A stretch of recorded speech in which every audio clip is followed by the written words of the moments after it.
Hello everyone, myself Arun Sharma, PGT Physics.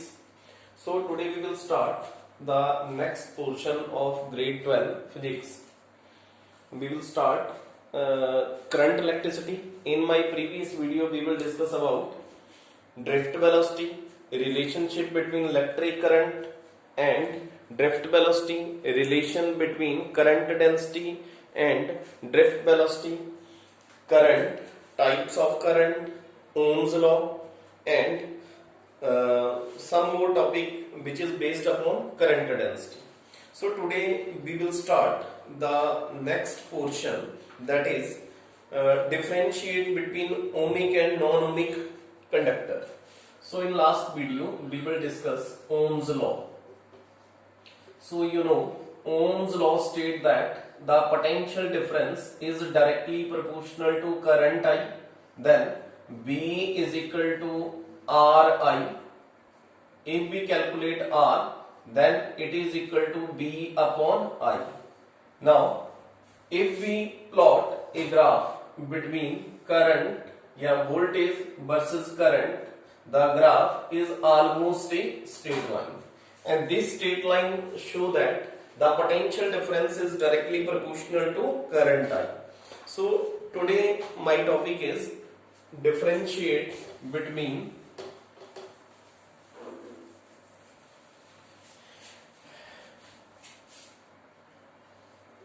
ohmic and non-ohmic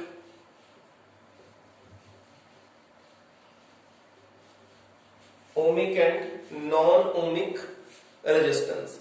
The circuit which obey Ohm's law, the circuit which obey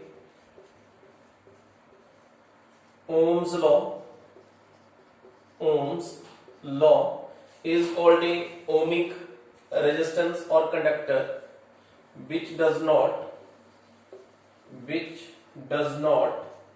obey a Ohm's law is called a non-ohmic resistance. अब इसमें ohmic में क्या जाएगा, resistance conductor. Example देना चाहिए आप, example resistance conductor. Conductor mean metals और rheostat. These are a ohmic resistance. And in non-ohmic there is diode, transistor,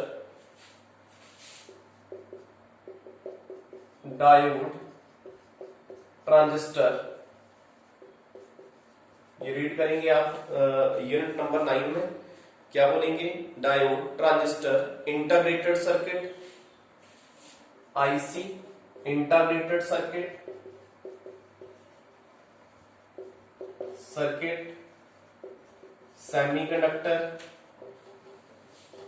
semiconductor is called a non-ohmic resistance. And second difference is V and I relationship is a straight line. VI relationship is a straight line. मतलब B और I के बीच में अगर आप graph plot करेंगे तो graph कैसा आएगा, straight line. And BI relationship is non linear. BI relationship is non-linear. non-ohmic में जो ग्राफ रहेगा वो स्ट्रेट लाइन नहीं रहेगा. थर्ड डिफरेंस बोल सकते हैं, there is only one value of current corresponding to 1 volt. There is one value of volt and one value of current, जिसमें वन वैल्यू जो है वो किसकी दी होगी, करंट की, corresponding to one value of voltage. और दूसरे में there may be more than one value of current for one voltage. There is more than one value of current for 1 voltage. It's your third difference. And fourth difference, we can say that resistance of such conductor is constant. Resistance of such conductor is constant. इसमें Ohm's law में resistance क्या रहेगा? Constant. Resistance में भी different. Resistance में भी different. और दूसरे में जो रेजिस्टेंस रहेगा वो क्या रहेगा? डिफरेंट रहेगा. तो these are ohmic and non-ohmic resistance. Next, we can define a specific resistance, a resistivity of a conductor.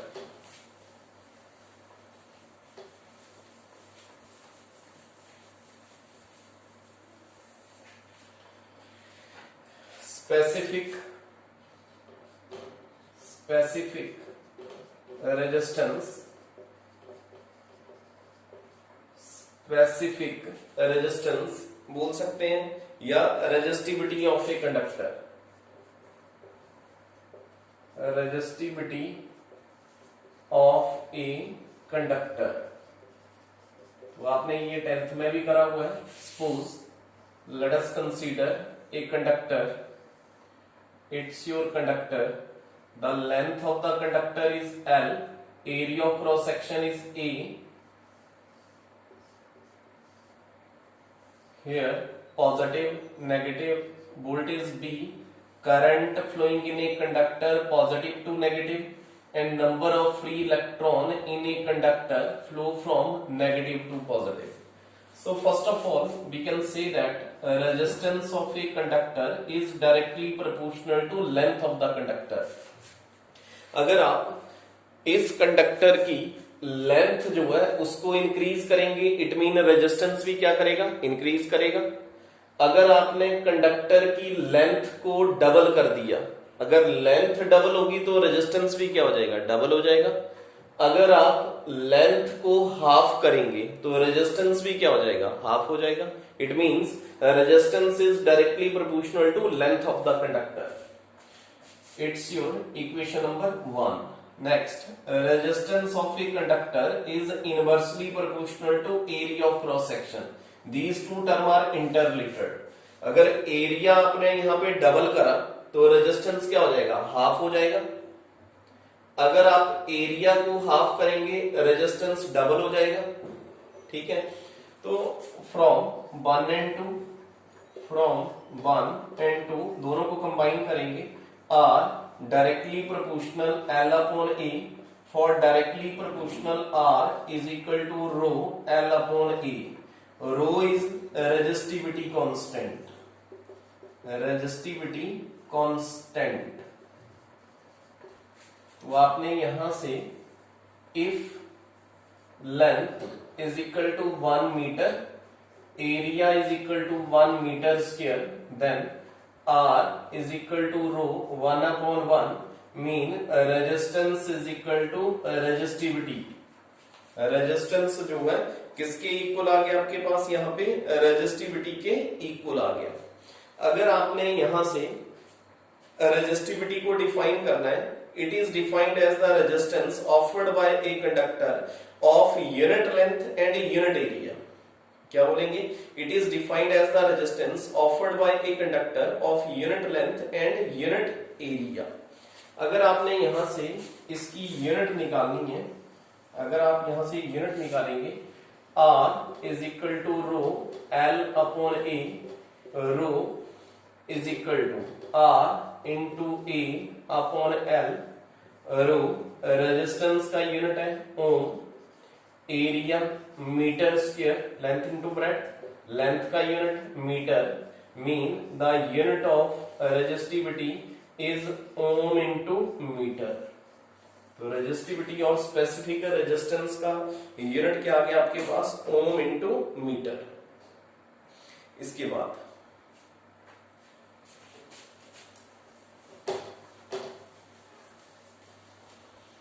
आगे आता है आपके पास conductance. Conductance is denoted by capital G the reciprocal of resistance is called a conductance.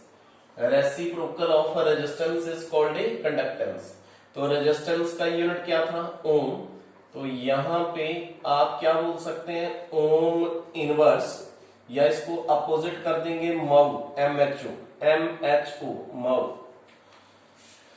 Next आता है conductivity. Conductivity, जो conductivity है, conductivity को आप सिग्मा के साथ रिप्रेजेंट करेंगे। Sigma reciprocal of resistivity is called conductivity. Reciprocal of resistivity is called a conductivity.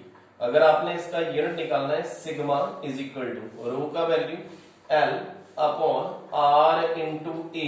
It means sigma length का unit metre, resistance ohm, area metre square. It means the unit of conductivity is per ओम पर metre. तो इसका unit क्या बन गया? पर ओम पर metre. After that अगर आपने इनके डायमेंशनल फॉर्मूले निकालने, तो डायमेंशनल फॉर्मूला भी निकाल सकते हैं आप। फर्स्ट ऑफ ऑल, जैसे आप रेजिस्टेंस का डायमेंशनल फॉर्मूला निकालना है आपने।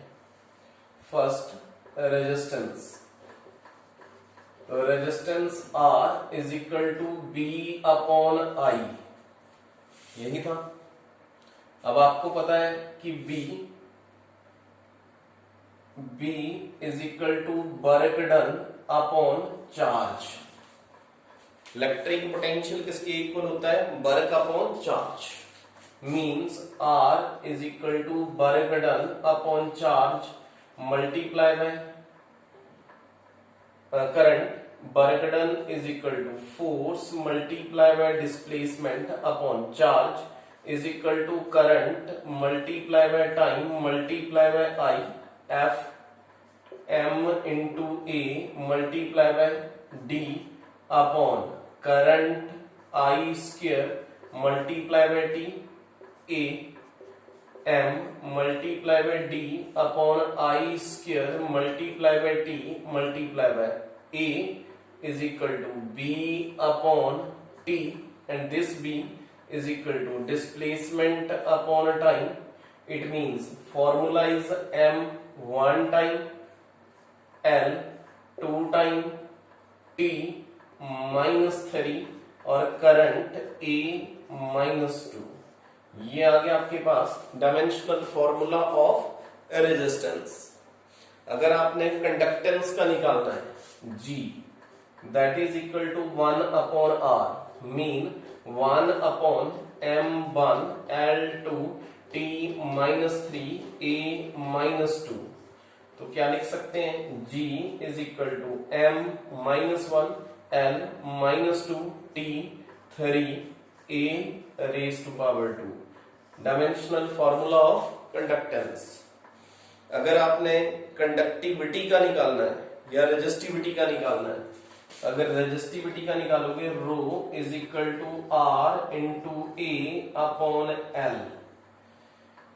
Here the dimensional formula of R is M1 L2 T minus 3 A minus 2। ये आ गया R का multiply by area length square divide by length. 1L cancel out, rho is equal to M 1 time, here L2 and here L1, mean L3 T raised to power minus 3 A raised to power minus 2। तो किसी भी का भी आप dimensional formula find out कर सकते हो। इसके बाद इज इट क्लियर? क्या क्या पढ़ा हमने? Ohmic resistance, non ohmic resistance, आगे रीड कर रहे हैं conductance, conductivity and the dimensional formula of resistance, conductivity, resistivity. तो यहां से आपको क्वेश्चन बन सकता है।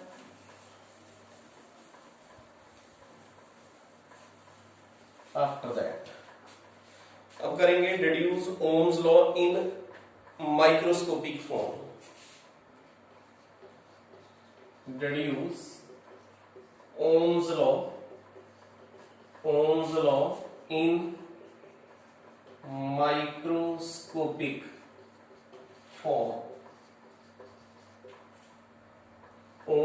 को डिड्यूस करना है आपने किस फॉर्म में, माइक्रोस्कोपिक फॉर्म में। तो हाउ टू डिड्यूस, तो जैसे आपने पहले पढ़ा हुआ है, अगर किसी भी कंडक्टर में आपने करंट निकालना है, current N mean number of free electron, A mean area, E mean charge of the electron and BD mean drift velocity. ये हमने लास्ट में फॉर्मूला करा हुआ है।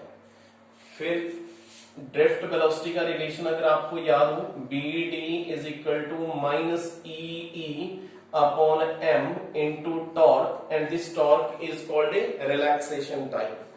अगर आपको इन मैग्नीट्यूड में लेंगे तो माइनस वाला टर्म जो है किस में चला जाएगा, प्लस में चला जाएगा। ये वैल्यू आपने इस इक्वेशन में पुट करना है, I is equal to N A multiply by E upon m into torque, then I is equal to NAE square E upon m into torque। तो हमने ड्रिफ्ट वेलोसिटी का रिलेशन जो है यहाँ पे पुट कर दिया। अब अगर आपको पता हो कि करंट डेंसिटी किसके इक्वल होती है, करंट अपॉन एरिया के इक्वल, मीन यहाँ पे क्या कर देंगे, according to current density mean I upon A, current density का डिवाइड बाय कर दिया हमने A के साथ, तो right side that is equal to N A square E torque divide by m into A के साथ A कैंसल आउट होगा, तो I अपॉन A को क्या बोल देंगे आप, J is equal to N E square E torque divide by m। इसके बाद जो हमने लास्ट में एक फॉर्मूला ड्राइव करा था रो का, रेजिस्टिविटी का, m upon N E square into torque, rho is equal to m upon N E square into torque. याद हो अगर आपको फॉर्मूला, तो m upon N E square into torque के इक्वल। तो यहां पे आपने फॉर्मूले को इंटरचेंज करना है, J इज इक्वल टू, ध्यान से लिखेंगे, m रेसिप्रोकल है, m n e square into torque, यहां से ये रेसिप्रोकल हो जाएगा, तो क्या लिखेंगे, J is equal to E upon rho, J is equal to E upon rho. अब रो को क्या बोल सकते हैं आप, सिग्मा, अभी पढ़ा आपने, reciprocal of resistivity is called a conductivity, mean J is equal to E into sigma. ये आपके पास relation, J is equal to E into sigma, this is the microscopic form of Ohm's law. तो आपको exam में आ सकता है question कि how to deduce Ohm's law in a microscopic form. So after that हमने निकालना है इसका टेम्परेचर कोफिशिएंट या temperature coefficient of the resistance. क्या निकालेंगे, temperature coefficient of the resistance.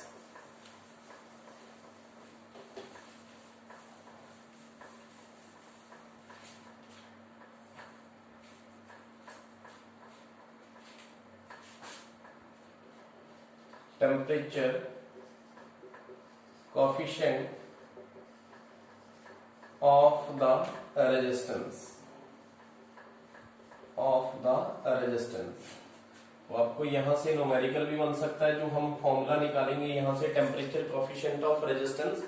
तो याद रखना है temperature coefficient of the resistance is denoted by alpha, यहां से एक न्यूमेरिकल भी आता है। So we know that when the temperature of the conductor is increased, resistance of the conductor is increased। पढ़ा हुआ है आपने, अगर आपको याद हो कि हमने एक रिलेशन निकाला था कि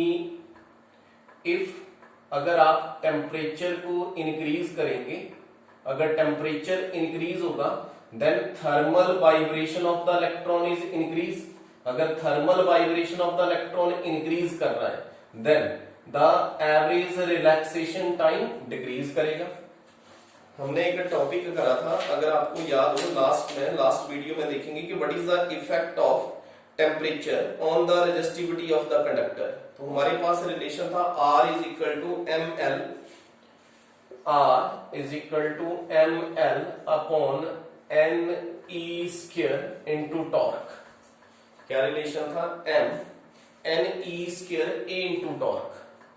तो जो टेम्परेचर का इफेक्ट था वो किसके ऊपर आता था?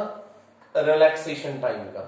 अगर मेटल्स के लिए, फॉर मेटल, अगर मैं टेम्परेचर को इंक्रीज करूंगा, अगर टेम्परेचर इंक्रीज हो रहा है तो जो थर्मल वाइब्रेशन है इलेक्ट्रॉन की वो भी क्या कर रही है? इंक्रीज कर रही है। अगर थर्मल वाइब्रेशन इंक्रीज कर रही है तो इलेक्ट्रॉन्स के बीच में कोलिजन क्या हो रहा है? बढ़ रहा है। अगर कोलिजन बढ़ेगा तो एवरेज रिलैक्सेशन टाइम क्या करेगा? डिक्रीज करेगा। तो मेटल्स के लिए अगर आप टेम्परेचर को इंक्रीज करेंगे, अगर टेम्परेचर इंक्रीज करेंगे तो रेजिस्टेंस भी क्या करेगा? इंक्रीज करेगा। Is it clear? तो यहां पे आपके पास क्वेश्चन है कि temperature coefficient of the resistance. तो आप बोल सकते हैं कि अगर आप किसी भी कंडक्टर के लिए टेम्परेचर को इंक्रीज कर रहे हैं तो रेजिस्टेंस भी क्या कर रहा है? Increase. If be increase the temperature for metal या conductor, then resistance can be increased। अगर आपने टेम्परेचर को इंक्रीज करा तो रेजिस्टेंस भी क्या कर रहा है? इंक्रीज कर रहा है। अब यहां पे आप बोल सकते हैं कि R0 is the resistance of conductor. Suppose R0 is the resistance of the conductor, resistance of the conductor at 0 degree Celsius. Resistance consider कर लिया हमने 0 डिग्री सेल्सियस के ऊपर, कितना? R0। अब RT is the resistance of the conductor at T degree Celsius. अगर मैंने temperature को T डिग्री सेल्सियस राइज करा तो रेजिस्टेंस कितना इंक्रीज कर गया? RT। Then change